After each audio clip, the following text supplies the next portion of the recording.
Bienvenidos a la segunda dosis de Periodista Digital, una vez más. Hoy es 5 de octubre, aunque podría ser 5 de agosto por las temperaturas. San Froilán, patrón de mi tierra, de León.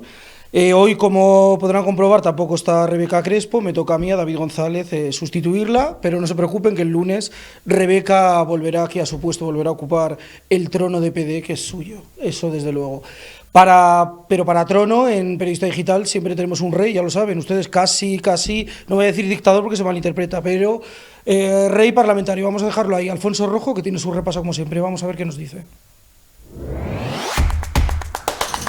Hoy vamos de fútbol y de cretinos. No voy a cachondearme del vodevil del beso de Rubiales y Jenny. No.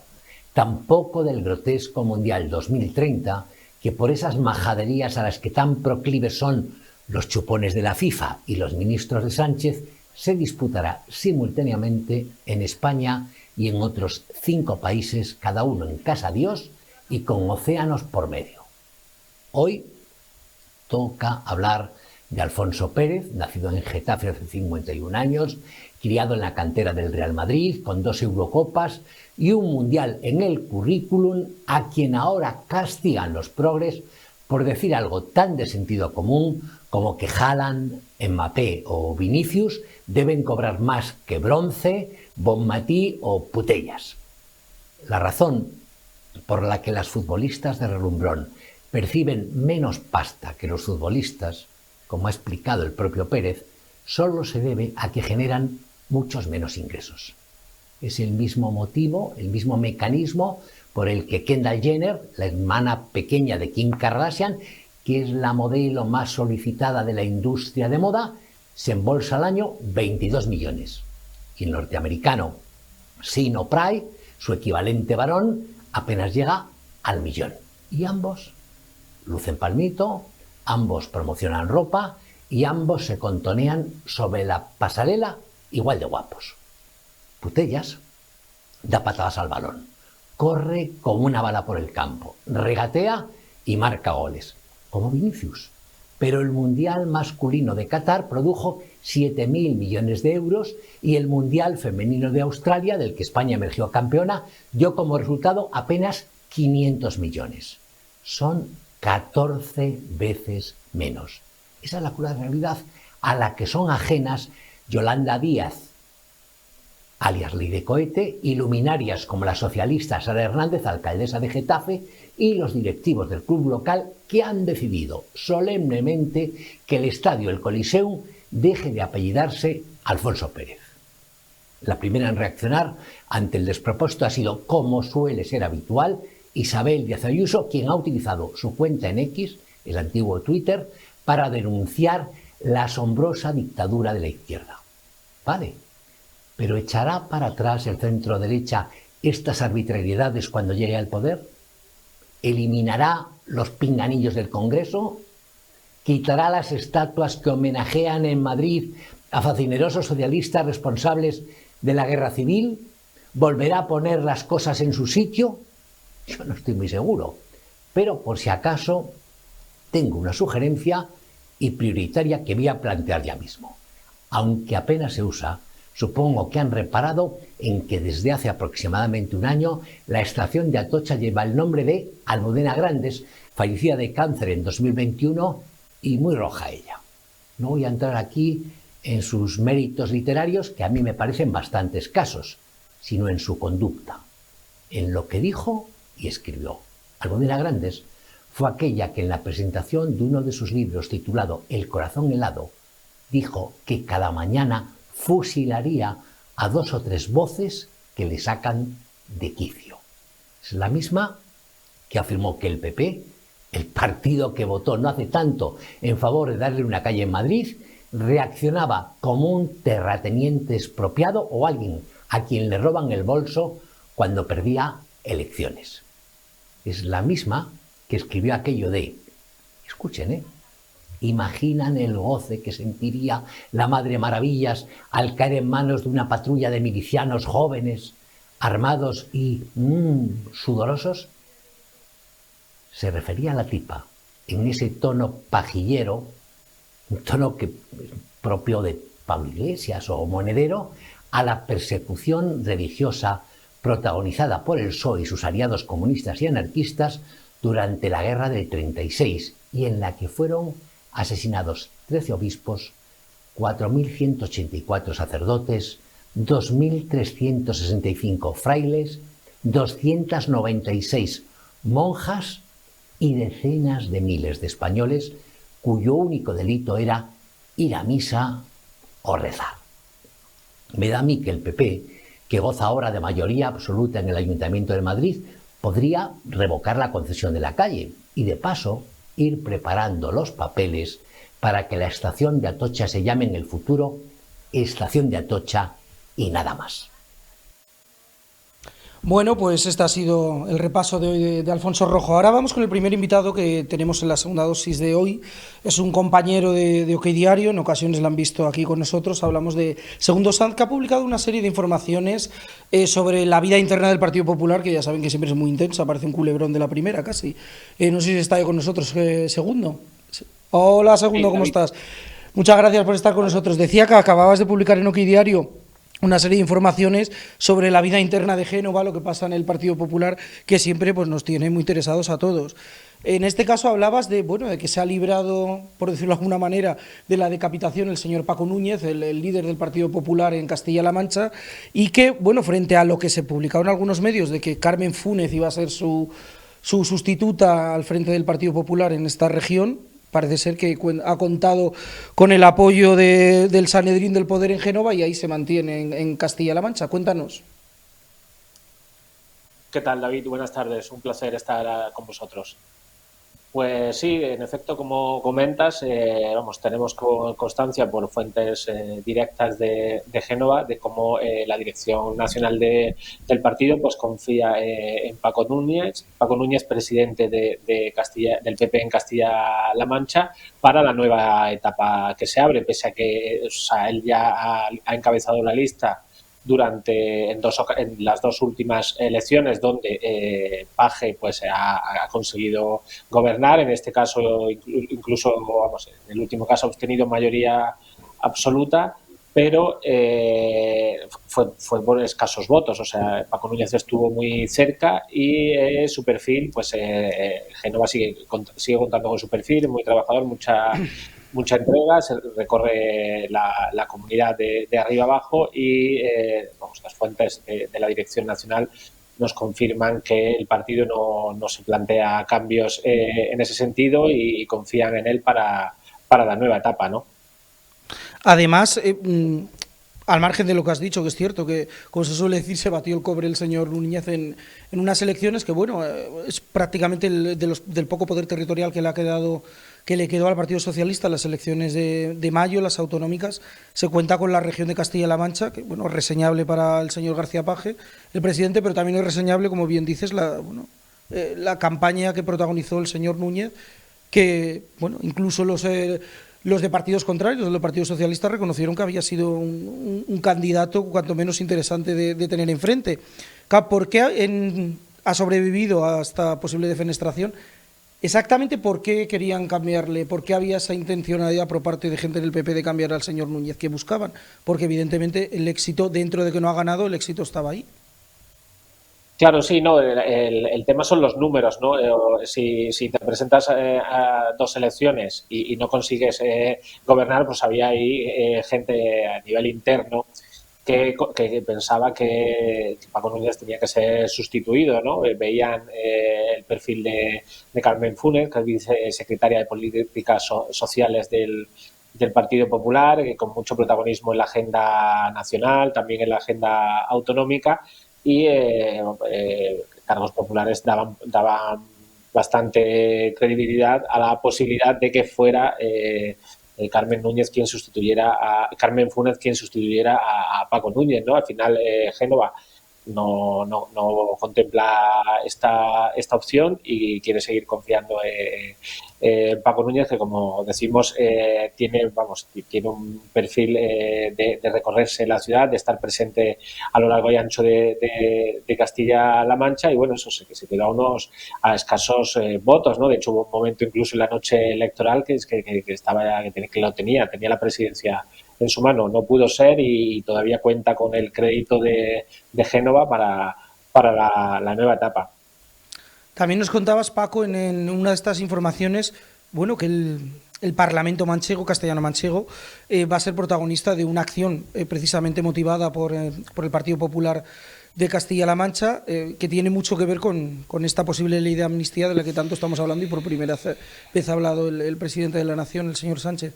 ¿Qué es lo que va a pasar exactamente en el Parlamento castellano-manchego? No, de hecho ya se ha producido, o sea, la votación, el tema se ha sustanciado ya esta mañana. El PP había planteado una declaración institucional en contra de la amnistía, para lo cual se requiere unanimidad, o sea, se requiere que el PSOE aceptara. El PSOE ha vetado esa declaración institucional y era la única forma que tenía el Partido Popular de sacar alguna resolución, sacar adelante algún texto, mejor dicho, contra la amnistía que negociaba Pedro Sánchez. Y es que el PSOE en Castilla-La Mancha ha reformado el reglamento para que no se debatan temas nacionales. O sea, de esta manera, la famosa moción contra la amnistía que el PP ha presentado en todos los parlamentos regionales, en los ayuntamientos, una moción Río en defensa de la igualdad de los españoles y contra la amnistía, en el Parlamento de las Cortes de Castilla-La Mancha no se puede ni siquiera presentar ni debatir porque el PSOE de Emiliano García Paje ha reformado el reglamento. De esa manera, la única opción que tenía el PP era promover una declaración institucional que requiere la unanimidad de la Cámara. En este caso necesitaban que la firmara el PSOE de Paje, pero el PSOE se ha negado por completo. De hecho, en esa declaración institucional había frases de Emiliano García Paje en contra de la amnistía para retratar, digamos, aquí al personaje, pero el PSOE no ha aceptado ni siquiera hablar de esa declaración institucional. Llamaba bastante la atención esto porque si por algo se ha caracterizado el señor García Paje, supongo por romper además públicamente, en eso nunca se ha escondido un poco, bueno, ha sido el crítico abiertamente con este tipo de decisiones del gobierno de Sánchez, de su mismo partido, del Partido Socialista, y bueno, incluso algunos vislumbraban que en el caso de que el periodo de Pedro Sánchez acabase en algún momento al frente del PSOE, bueno, vislumbraban que el señor García Paje podía ser un buen sustituto a Sánchez, lo cual sorprende esta decisión que han tomado los socialistas castellano-manchegos, ¿no? Sí, llama la atención porque si precisamente había un varón que se posicionara claramente en contra de la amnistía, es un vimos el pasado fin de semana en La Poza, donde por cierto coincidió con Alberto Núñez Feijóo, e incluso nos consta que pudieron intercambiar impresiones, ¿no? No trascendieron mucho de esa conversación, pero sí que hablaron Feijóo y Emiliano García Paje, pero precisamente en una comunidad donde su varón pues parece que lanza mensajes, ¿no? Contrarios a las negociaciones que está manteniendo Pedro Sánchez con los separatistas catalanes, luego es su parlamento el que ni siquiera debate la moción contra la amnistía, ¿no? Que ha presentado el Partido Popular en las instituciones. Estamos viendo como en otros parlamentos, en otros ayuntamientos, pues el PSOE directamente vota en contra, ¿no? Siguiendo el argumentario de Ferraz, pero aquí en Castilla-La Mancha ni siquiera se ha llegado a debatir directamente reforma el reglamento para que no se aborden asuntos nacionales y luego dicen que se niegan a firmar una declaración institucional donde precisamente aparecen frases del propio Paje contra la amnistía, ¿no? Es bastante llamativo. Bueno, el señor Núñez ha sobrevivido a esa presunta escaramuza dentro del PP. García Paje veremos si yo creo que sobrevivirá porque es el gran poder territorial que le queda al PSOE por derecho propio. Veremos, es que los líos internos de los partidos son mejor que Juego de Tronos a veces. Y hablando de tronos, otra información que habéis publicado en OK Diario es esa reunión entre el señor Núñez Feijóo y el jefe del Estado, Felipe VI, justo el día en el que se cumplía el 6º aniversario del famoso discurso de Felipe VI después del referéndum ilegal del 1 de octubre. ¿Exactamente en qué términos se produjo esa conversación? Sí, no, Lo que han publicado nos consta que en esa conversación, en el despacho que tuvieron el rey y Alberto Núñez Feijóo, se habló de la amnistía. O sea, el tema de la amnistía estuvo presente. Además, no era la primera vez que el rey podía escuchar lo que planteaba el Partido Popular sobre la amnistía, lo que planteaba el líder del Partido Popular sobre la amnistía, porque además de esa conversación en la que estuvo presente el asunto, el otro día, la semana pasada, en el debate de investidura, el propio Feijóo ya lo advirtió, ¿no?, públicamente. O sea, que el rey lo pudo escuchar y lo pudo seguir perfectamente. Ya advirtió de que si finalmente se aprueba la amnistía, una de sus consecuencias va a ser que cuestionaría el papel que tuvo el rey Felipe VI ante el golpe de Estado del 1 de octubre, cuestionaría ese discurso donde defendía el Estado de Derecho, donde cuestionaba que se rompiera, que pretendieran romper el orden constitucional. Pues ese discurso que fue tan aplaudido, que reforzó la imagen de la corona, pues quedaría bastante en entredicho si finalmente Sánchez suscribe con los separatistas una amnistía.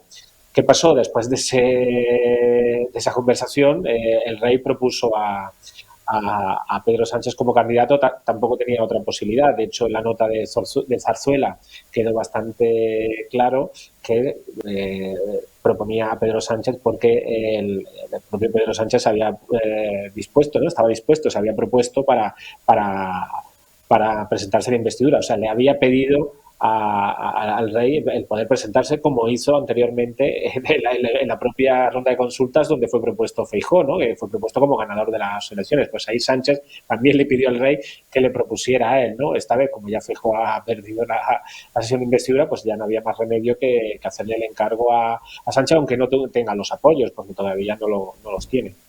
Sí, claro. Bueno, evidentemente es lo que marcaba la Constitución, como dices. Bueno, el tiempo ahí está ya contracorriente hasta el 27 de noviembre. Veremos a ver en qué acaba todo esto y, bueno, a lo mejor estamos las próximas semanas hablando de unas nuevas elecciones o no. Veremos, segundo. Muchísimas gracias por estar con nosotros, como siempre. Te leemos, te seguimos y te seguiremos pidiendo que nos ayudes a analizar la actualidad aquí con nosotros en la segunda dosis. Muchas gracias. Gracias a ti, David. Un abrazo. Bueno, con Segundo hablábamos en esta última parte de la entrevista de esa entrevista entre el señor Núñez Feijóo y el rey Felipe VI, un rey que algunos habrán descubierto que es un rey del siglo XXI, constitucionalista, que bueno, no va a caballo ni actúa como los reyes del medievo, como un señor feudal, y que cumple la ley y que entiende que los reyes del siglo XXI son eso, reyes que tienen un poder simbólico y que descargan el poder en el Parlamento, que es la voz del pueblo. A algunos parece que les sorprende. Y curiosamente le sorprende a los que se autodenominan constitucionalistas. Tiene narices la cosa. Al final le han acabado defendiendo al rey Felipe VI los republicanos. Con lo cual creo que al jefe del Estado casi le conviene abrazarse más a los republicanos que a los monárquicos, porque como monárquicos así, no sé yo si uno puede estar seguro en el trono o en la silla, donde quiera sentarse. De este tema ha salido a hablar el nuevo compañero que tenemos en Periodista Digital, ya lo conocen ustedes, es Bertrán Endongo, les sonará seguro. Y ha salido a la calle a preguntar a los españoles precisamente por esto, sobre la figura de Felipe VI y sobre la decisión que ha tomado, que, recalquemos, es la que tenía que tomar, porque así lo marca la Constitución, la decisión de solicitar a Pedro Sánchez que se presente como candidato a la nueva investidura, y si no sale, pues estaremos ustedes y yo votando otra vez en enero. Vamos a ver lo que ha preguntado Endongo. ¿Sabe usted quién es ese señor? Sí, ¿Quién es? fue nuestro rey. Viva el rey, ¿no? Bueno, por supuesto, y España más. Bueno, yo es que no soy muy borbón, ¿sabes? ¿No es muy borbón? No. Felipe VI. ¿Qué le parece el rey? El rey estupendo. El padre no tanto, pero el hijo estupendo. ¡Viva el rey! ¿Qué le parece nuestro rey? ¿Quién? ¿Qué le parece el rey? Son buena gente ahí. A mí no me estorba. Tampoco lo necesito, ¿me entiendes? Que me da igual. Nuestro rey. Viva el rey, ¿no? Viva el rey, viva España. ¿Qué le parece nuestro rey? ¿Qué me va a parecer? Pues normal. ¿Qué le parece su papel? ¿Cree que sirve para algo? ¿Qué aporta? ¿Cuál es su papel? Pues a ver, tiene que gestionar las cosas de España. ¿Quién manda aquí? El rey. Pero se nota que manda. No mucho. Parece. Sí, maravilloso. Además lo conozco personalmente. ¿Dónde? Pues en un centro médico, hace ya bastantes años. Para Príncipe todavía. ¿Usted apoya a este rey? Por supuesto. ¿Qué le parece su papel? ¿Quién manda en España? ¿Sánchez o el rey? ¿El presidente del gobierno o el quién manda? Son dos cosas totalmente distintas, diferentes. ¿Pero quién manda? Hombre, lógicamente gobierna Pedro Sánchez y la monarquía es simbólica, no tiene nada que ver. Son dos poderes totalmente diferentes. No puedo hacer nada. El rey no puede dar su opinión y tal, pero nada más. Lo puede en el Parlamento, pero otra cosa no puede hacerlo. ¿Pero para qué sirve? Digamos que es el representante de la nación. Jefe del Estado. El jefe del Estado, sí, igual. Pero no pinta nada. Hombre, yo creo que sí. ¿Qué pinta? Usted acaba de decir que no puede hacer nada. Bueno, yo digo que sí, que puede dar, si quiere dar alguna cosa, puede dar exponer cualquier cosa en el Congreso de Diputados, en cualquier sitio, puede dar su opinión. ¿Para qué sirve el rey de España? ¿Ese señor para qué sirve? En realidad, pues no sabemos para qué sirve. Pues una representación de algo, pero no sé el qué. No sé el qué. Porque el padre creíamos que era un rey que representaba, pero no. Ahí no ha representado a nadie. A él solo se ha representado. ¿Usted es monárquica? No. Pero que me parece bien este rey que tenemos, sí, también lo digo. Me parece bien. Pero el otro no. Bueno, me parece que es un dinero que se les está dando para no hacer nada, tanto al rey como a toda la familia Borbón. ¿No hacen nada? Yo creo que no. ¿Cuál cree que es su papel realmente? Tienes que ver a las hermanas, a los hijos, que viven del cuento todos. Entonces, no sé. Pero a nivel institucional, ¿aporta algo la monarquía, el rey de España? A nivel institucional, algo aporta, pero no sé. No, ya te digo que no creo mucho en la monarquía.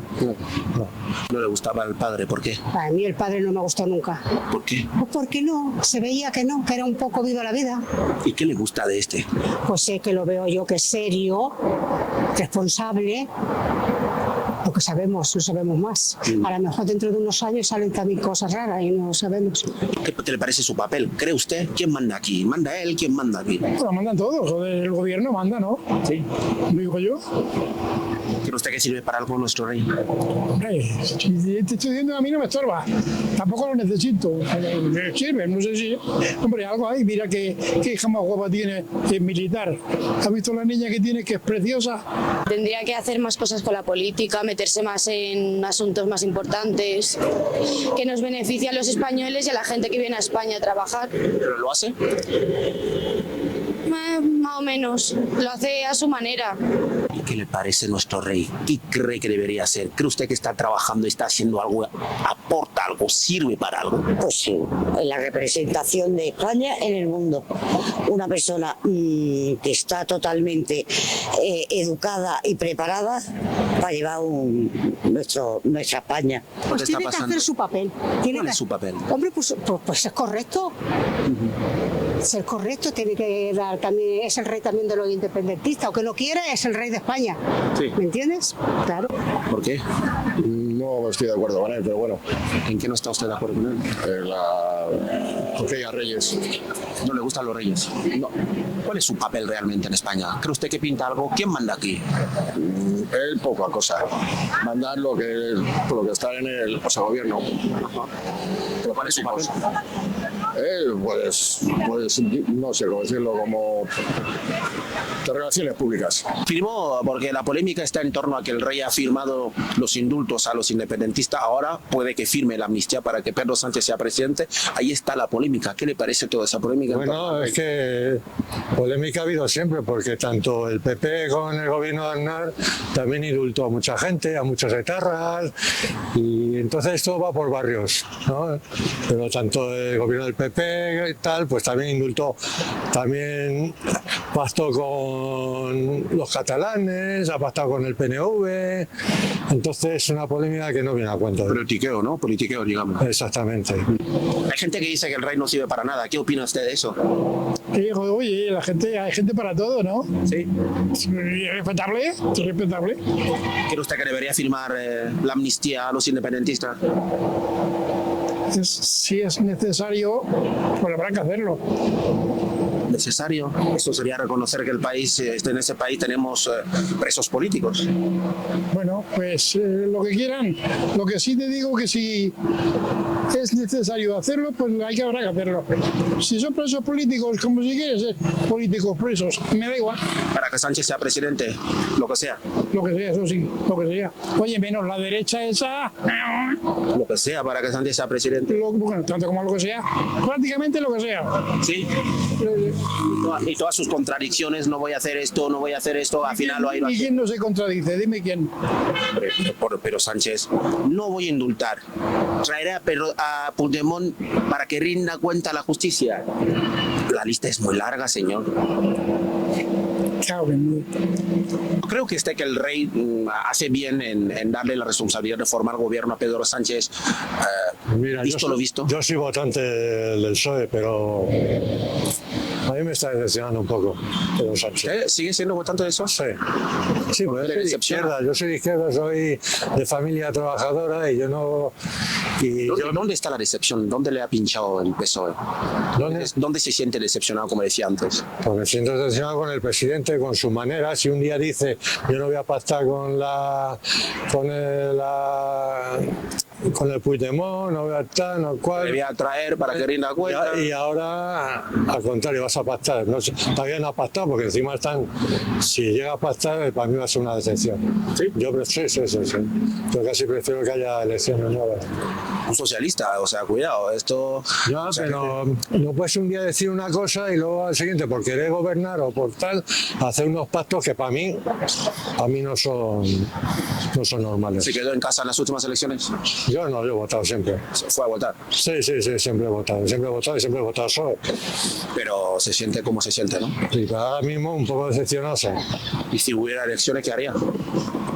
Volvería a votar al PSOE. Sí, pero señor, sí, claro. Algo hay que hacer, ¿no? Claro, volvería a votar mi partido. Con esos tumbos, es mi partido. Pero no es un partido, no es el Atlético de Madrid. ¿A quién bueno, el Real Madrid, que sos del Real Madrid.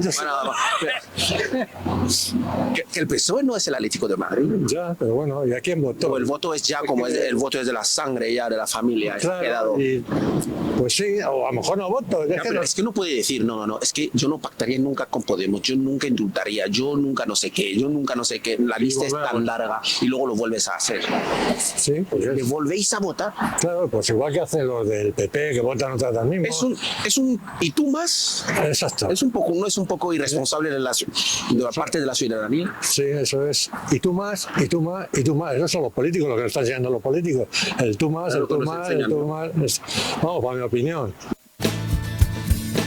¿Quieres perder esos pocos kilos de más? ¿Quieres resultados inmediatos y satisfactorios? ¿Volver a ponerte ese vestido o esos pantalones que tanto te gustan? Pues no lo pienses más. Con Naturhaus ya es posible. Pierde peso en tan solo 2 días, utilizando el Pack Express. Un producto exclusivo de Naturhaus que contiene todos los ingredientes y comidas necesarias para perder peso en 48 horas. Todo lo que tienes que hacer es acudir a tu centro Naturhaus más cercano, te pesaremos, te tomaremos las medidas antropométricas completamente gratis. Llévate el Pack Express. Vuelve al acabarlo y veremos juntos sus resultados. Te vas a sorprender. Sin cambiar tu ritmo, el Pack Express se adapta a ti. No tendrás que saltarte comidas ni pasar hambre. Pierde peso con el Pack Express. No lo pienses más. Acude a tu centro Naturhaus más cercano y no te arrepentirás.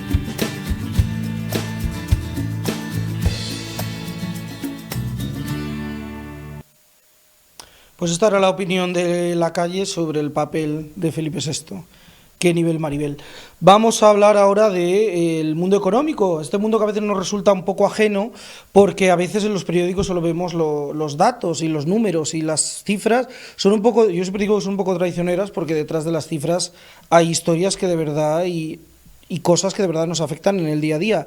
Sobre esto queremos hablar con una cara conocida de aquí de Periodista Digital, en este caso en la segunda dosis. Se trata de Carmen Obregón, periodista de Objective. En este periódico escribe sobre esto de lo que estoy comentando yo, sobre cómo las decisiones económicas, a veces buenas y a veces malas, influyen en nuestro día a día, aunque a veces pensamos que cuando hablamos de macroeconomía nos resulta algo ajeno, pero no, tiene mucho que ver con lo que nos pasa en el día a día. No sé si está ya con nosotros Carmen. Hola Carmen, muchísimas gracias por estar aquí. Hola a todos, ¿qué tal? Buenas tardes. Quería preguntarte, Carmen, sobre una serie de datos que he leído en textos tuyos, en el periódico, en The Objective, y bueno, yo acababa de decir en la presentación que detrás de las cifras, que a veces son huecas, vemos un número y no entendemos lo que hay detrás, bueno, hay cosas que nos afectan y mucho. Por ejemplo, yo estaba leyendo unas cifras que habíais publicado que me llamaban la atención, que era que se estaban creando 23 puestos de trabajo por cada afiliado. Bueno, explícanos un poco exactamente qué es esto y en qué nos afecta en la economía nacional. Bueno, esto viene a propósito... ¿Se me oye bien? Sí, se te oye bien. ¿Se me escucha bien? Vale. Bueno, esto viene a propósito de los últimos datos publicados por la Seguridad Social, afiliación y los datos de desempleo, de paro, que hemos conocido esta semana. Entonces, bueno, los cálculos que nos ha presentado el Gobierno, con la misma retahíla, ¿no?, de datos históricos, récord de la serie histórica y tal, pues contrastan bastante con la realidad. Porque, claro, lo que hace el Gobierno en muchas ocasiones es que cuando le interesa da el dato interanual y cuando no, pues no lo da. Y va mezclando cosas. Pero lo cierto y verdad es que los últimos datos registrados de paro y de afiliación a la Seguridad Social en el mes de septiembre ya se nota, se aprecia como el mercado laboral se está resintiendo. ¿Qué ocurre? Pues que hay algunos gabinetes o organismos que hacen estudios económicos y que se lo toman en serio. Y uno de ellos, al que nosotros acudimos muchas veces como fuente, es la Unión Sindical. Perdona, es que estoy aquí con otros compañeros que están también grabando otra cosa. Es el sindicato USO. Pues bien, este sindicato lo que nos demuestra con datos de SEPE, con datos también de la Seguridad Social, es que, en efecto, si hay tanta afiliación y resulta que hay un número determinado de contratos, ¿cómo es posible que haya tanto paro? Ahí hay un decalaje. Bueno, pues por eso, de ahí se concluye que finalmente, por ese número de contratos y por ese número de afiliados, si eso fuera real, finalmente es que nos toca a 23 contratos al mes por cada afiliado. Esto es una barbaridad. ¿Eso qué quiere decir? Contratos cerilla, que hay muchos contratos partidos, que hay personas que durante un mes pueden tener 4 o 5 contratos. Si son 2 de media, es que hay algunos que tendrán 5, otros que tendrán solamente 1. Pero esa es la realidad del mercado laboral, que estamos en un mercado precario donde no se están cumpliendo los objetivos que inicialmente estaban planteados por el Gobierno. Bueno, es que visto con todo esto sobre la mesa, tal y como lo has explicado, Carmen, por hablar un poco a la patalayana, ¿podemos decir que hablamos de maquillaje de datos a la hora de vender estos éxitos económicos?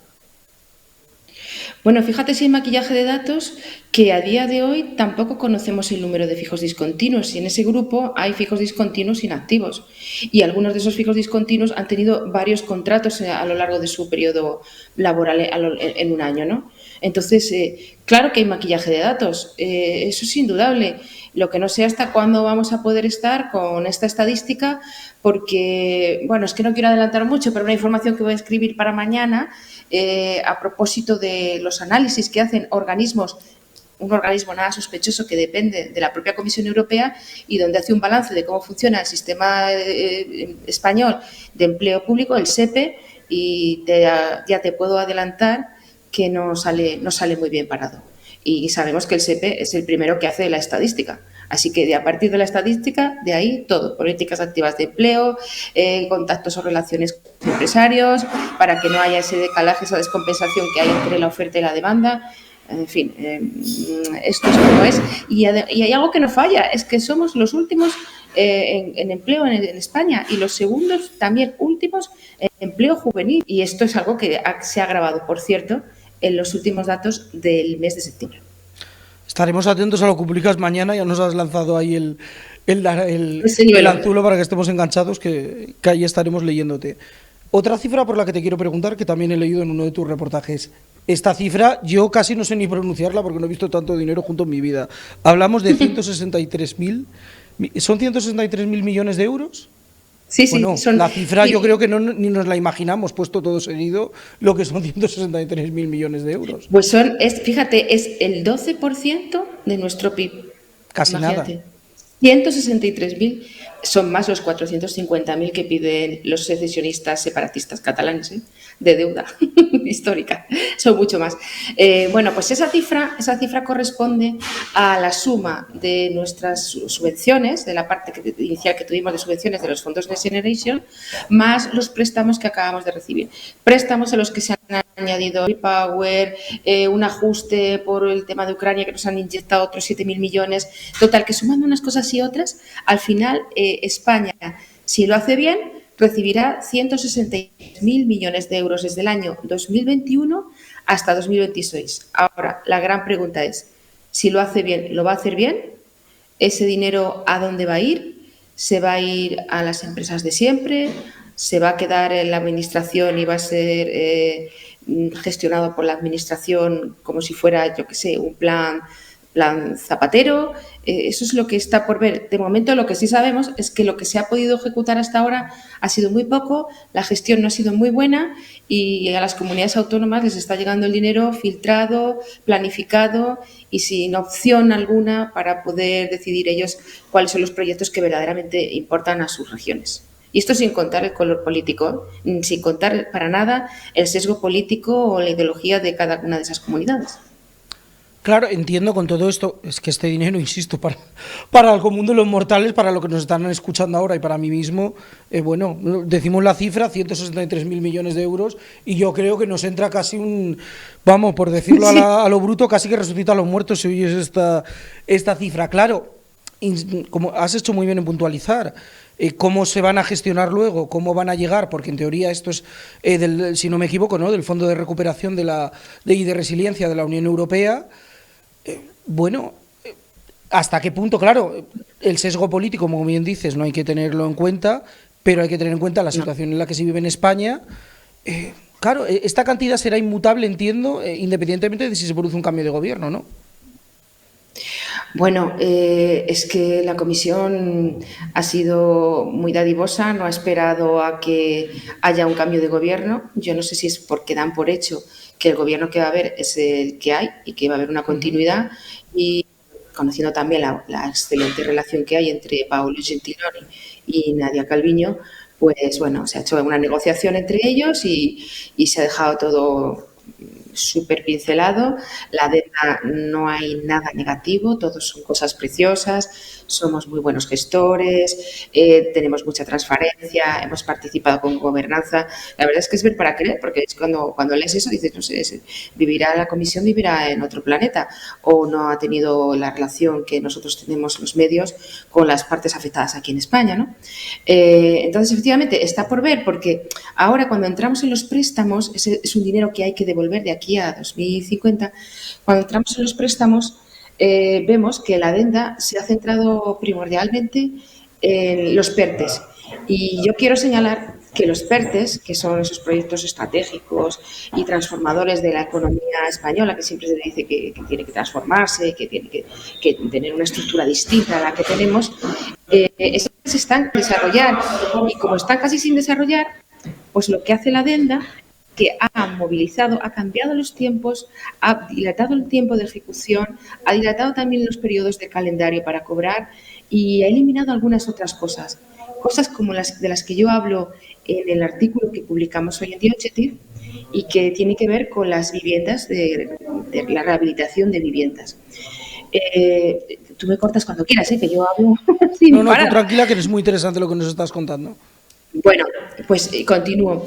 Esa rehabilitación de viviendas era un programa, pues que estaba muy bien, porque no solamente era una rehabilitación de fachada para que quede mona, sino también que tenía que ver con las energías que se utilizan para esas viviendas, ¿no?, para el interior de esas viviendas.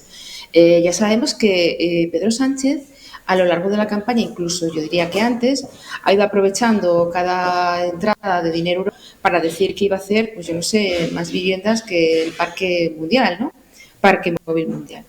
Lo cierto es que no se ha hecho ninguna vivienda, y no solamente no se ha hecho ninguna vivienda, sino que en esa adenda se ha hecho una modificación, una corrección, y el Gobierno, que se comprometía en principio en su adenda inicial, la que envió en julio, a rehabilitar con ese dinero 510.000 viviendas, ha quitado de un plumazo 100.000 viviendas y ya no serán 510.000, serán 410.000. Mi pregunta es, ¿algunos de esos procesos ya estaban comenzados?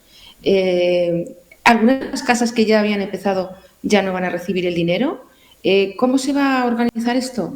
Hay, a mi modo de ver, mucha confusión, aunque también es cierto que quedamos aún pendientes de que el Consejo Europeo sea el que nos dé el visto bueno, el ok definitivo, porque por ahora tenemos el de la Comisión y luego nos viene el del Consejo, que eso será en un mes. Pero vamos, tal y como están funcionando las cosas, yo auguro que va a dar un ok también. No, al final, con todo lo que nos estás contando, parece que hay más dudas y más incertidumbre sobre, en definitiva, para qué va a servir esta cantidad ingente de dinero que certezas. Pero bueno, esperemos que se vayan resolviendo con el tiempo para la tranquilidad de todos nosotros. Referente a las dudas, te quería preguntar, Carmen, ya es duda personal, también duda que seguro que los espectadores tienen. Entonces hemos ido a hablar en los últimos tiempos, hasta la saciedad, empezando a la todavía vicepresidenta del Gobierno, la señora Díaz, de la llamada plataforma Coffee, que tiene un nombre. Yo al principio pensé que era una cafetería, pero no, resulta que es una plataforma. ¿Qué tiene que ver exactamente con estos fondos y en qué afecta al día a día del ciudadano y cómo puede utilizarla? Cuéntanos. Bueno, la plataforma Coffee, iba a decir COVID, perdón por ese gran error. La plataforma Coffee es una plataforma que sirve para controlar la gestión de los fondos y para dar sobre todo transparencia. Fíjate que en la proposición que hace la Comisión Europea y que nos envía a España después de haber negociado con el Gobierno español, dice que se siente casi orgullosa de lo bien que funciona la plataforma Coffee. Y la plataforma Minerva, que es luego una plataforma posterior que viene a la Coffee, que sirve para hacer, digamos, una limpieza antifraude y que no haya conflictos de intereses. Después nos han puesto otra nueva plataforma para otra nueva revisión. Bueno, la plataforma Coffee, si funciona bien, será a lo mejor los 2 documentos que han llegado a la Comisión. Pero a mí me consta que esa plataforma no funciona todavía a pleno rendimiento y que da muchos problemas. Depende de distintos ministerios, hay unos que funcionan mejor que otros, pero la plataforma no está a pleno rendimiento. Pero mira, es muy importante porque esa plataforma, como te decía, lo que ofrece es visibilidad, ya no solamente para que la Comisión y para que el Parlamento Europeo, a través de esa Comisión de Control Presupuestario, controle la gestión de los fondos, sino para que nosotros, los ciudadanos, podamos acceder a ese control. ¿Tú has accedido alguna vez? No, la verdad es que no. ¿Has podido comprobar? Yo te invito para que entres, pero si es que es imposible. Pero es que es más, fíjate, España es de 27 países, 19 países, y no te aseguro que no son los más pelados, ya han mandado el listado que nos exigía desde Bruselas de los 100 primeros beneficiarios de los fondos europeos. Los 100 más importantes, no los 100 primeros. Transparencia que está ligada Perdona, a Coffee. que ha habido un error. Retoma la frasecita, si no te importa, porque ha habido ahí un momento en el que se ha quedado la imagen trabada, si no te importa. Sí, creo que es cuando he dicho que la transparencia. Sí. España, como te decía, está entre los países que todavía no ha enviado a Bruselas, a la Unión Europea, el listado de los 100 mayores beneficiarios de los fondos europeos. Eso es dar transparencia. Y entonces, ¿de qué nos vale que la Comisión nos ponga una orla y diga que funciona fenomenal la plataforma Coffee cuando sabemos que no es cierto? Es verdad que funciona mejor que antes, porque antes era un despropósito. Si no somos capaces de enviar los nombres de los 100 primeros beneficiarios, lo teníamos que haber enviado en marzo. Fíjate los meses que han pasado y seguimos sin saber. Por tanto, Coffee, interrogación, y transparencia, cero patatero. O sea, ¿podemos hablar otra vez, Carmen, una vez más de maquillaje, en este caso digital? Yo no sé si maquillaje digital, el elipsis, ¿no?, de los datos. Pero hay que decir algo. La Comisión está siendo muy indulgente con España y con el resto de países. Y ahí, mira, le voy a dar un poco de razón al Gobierno, que no se lo suelo dar, pero cuando creo que lo lleva, lo lleva. Fuentes del Gobierno nos han informado que es que mover esos fondos es muy difícil. Ha habido muchos problemas burocráticos, mucho control, muchas exigencias, y eso pues es verdad que ralentiza la gestión de los fondos. Pero ha pasado tiempo suficiente, a mi modo de ver, como para reventar esos problemas y no sé, y tomarse la gestión de otra manera. Porque es que además hay que señalar otra cosa, que es que no solamente vamos a gestionar estos 163.000 millones, es que nos van a llegar de fondos estructurales 37.000 millones más. Y son las mismas personas para gestionar lo mismo. Entonces, dime tú cómo. Has utilizado una palabra, Carmen, que me llama la atención, que es indulgencia por parte de la Comisión Europea. Todos tenemos en la memoria lo que pasó en la anterior crisis económica, la de 2008. En fin, a mucha gente lo pasó muy mal, muchos países lo pasamos muy mal, vamos a incluirnos a España. ¿Por qué ahora esa actitud utilizo la misma palabra, tan indulgente por parte de Europa? Bueno, pues yo creo que porque hay miedo a hablar de crisis y la crisis está aquí y solo hay que hablar con los encargados de estudios económicos para saber que estamos ante una desaceleración, esta inflación. Ya veremos si al final es una recesión. Parece que España está mejor preparada que otros países o que tiene menos dependencia, como países como Alemania, ¿no? de las energías, del consumo de gas que pueda tener España. Pero sí, en definitiva, yo creo que Europa se está comportando de esa manera también un poco porque nos hemos dejado llevar por esa desaparición de reglas fiscales. No tenemos objetivos fiscales y todo el mundo se está aprovechando de eso y en gran medida se está aprovechando España. Es cierto que se está aprovechando todo el mundo, pero también es verdad que España se encuentra en una posición mucho peor, inferior al resto de sus compañeros. Dicen, es que Alemania, fíjate, está en recesión. Sí, pero Alemania tiene una deuda, un PIB de deuda de un 66%. Nosotros es que lo doblamos. Es que Alemania no tiene el paro que tiene España. Es que España tiene unos problemas estructurales que no tiene ningún otro país. Pero sí, nos hemos dejado llevar por una corriente de no se preocupen, chicos, ya se pagará. El Banco Central Europeo ha sido muy laxo hasta hace poco. Ahora, por supuesto, tiene que tomar otras posiciones porque la inflación se vuelve a disparar. Es que la inflación va a subir. La inflación ha subido en septiembre, pero va a seguir subiendo porque vamos a tener... Ahora entra el otoño, entra el invierno, vamos a necesitar energías. Los precios de los carburantes, ¿cómo están? Bueno, pues a ver cómo acaba todo esto. Pero sí, Europa yo creo que no ha ejercido el liderazgo que tenía que ejercer y ya no solamente las reglas fiscales, sino también incluso en esta Agenda 2030, que es una palabra que yo repito mucho, pero de verdad es que me gusta. Es que es un despropósito esta agenda que tiene que ver con las energías y con el ambiente. Bueno, nos dejas un poco con esto de que la inflación, lejos de remitir, vamos a seguir conviviendo con ella y que va a aumentar. Un aviso, bueno, complicado, ¿eh? Sí, no creo que suba como subió el año pasado, pero yo creo que va a quedar en torno al 4,5%, y hay gente que habla hasta del 5%. Y ya tenemos otro problema, porque ya sabemos que nuestras pensiones están indexadas al IPC, ¿no? Y también los sueldos. Y eso supone más gasto público que se paga con deuda pública, que se paga con intereses que cada vez son más elevados. Yo no sé con quién hablaba esta mañana y hablábamos de la deuda pública y claro, ya te tomas esas cosas a WhatsApp porque como todo se ha pasado, todo se ha blanqueado todo, se ha bloqueado la amnistía y se ha blanqueado la deuda pública y parece que eso de la deuda pública la paga, pues yo qué sé, el señor del butano, con perdón por el señor del butano. Y no, la deuda pública hay que pagarla y además es una deuda que se carga sobre las espaldas de tus hijos, de otras generaciones y va en detrimento de los servicios públicos de España y va en detrimento del empleo y va en detrimento de muchas cosas. A mí, ¿sabes qué? Que tengo ganas de hablar de cosas positivas porque pues sí, por favor. En el mundo de la economía tengo ganas de hablar de cosas positivas. Por eso creo que yo ya digo que no hay que vamos a pasar de la amnistía. Que se ha cortado. Sí, se ha cortado un poquito, justo ahora cuando estábamos hablando de lo positivo, retomemos. Sí, decía que vamos a pasar de la amnistía a la amnesia, pero casi por necesidad fisiológica, ¿no? Natural, para supervivencia para poder mental también. descansar. Sí, mental, sí.